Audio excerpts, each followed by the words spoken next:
Susan Lazar Hart here. I'm out in the hotel lobby in Vancouver.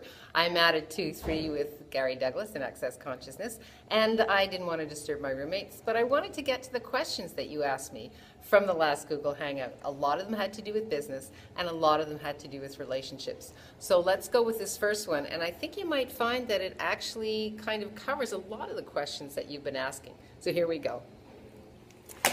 How on earth do I deal with money, especially in the no money and not enough money universe that we create for ourselves? It's so obvious that with X amount of money, I can't buy X amount of things. So how do we create a conscious relationship with money that is fun and ease? Well, the first thing, let me put this down. The first thing I might ask you is, what point of view are you holding about money? And how much is that point of view holding you hostage? So, you know, we often talk about your point of view creates your reality. Your reality doesn't create your point of view. So if your point of view is that money's not fun, that it's not ease, and that it's not easy, how much money do you think will be coming your way? Because money actually follows joy.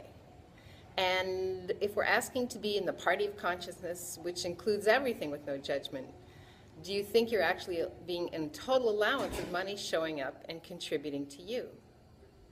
So here's a question you might ask. What point of view are you holding on to about money? And what point of view have you bought as true and real about money that's not yours to begin with? Take a few minutes, find a quiet place, and ask yourself this question.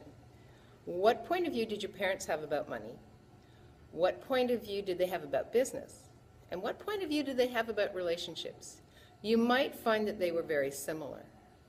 If you were brought up with or lived with people or a country or a culture that dealt in scarcity, there's never enough, or you've got to work hard for what you get, or life isn't easy, or life isn't fun, do you think that might translate into what you can create, whether it's in a relationship or whether it's in money?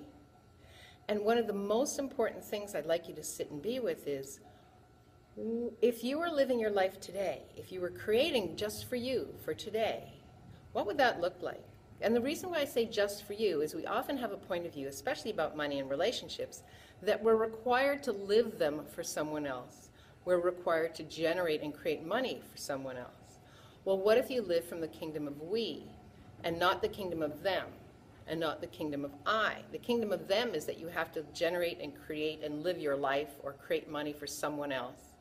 The kingdom of I is that I'll never have enough.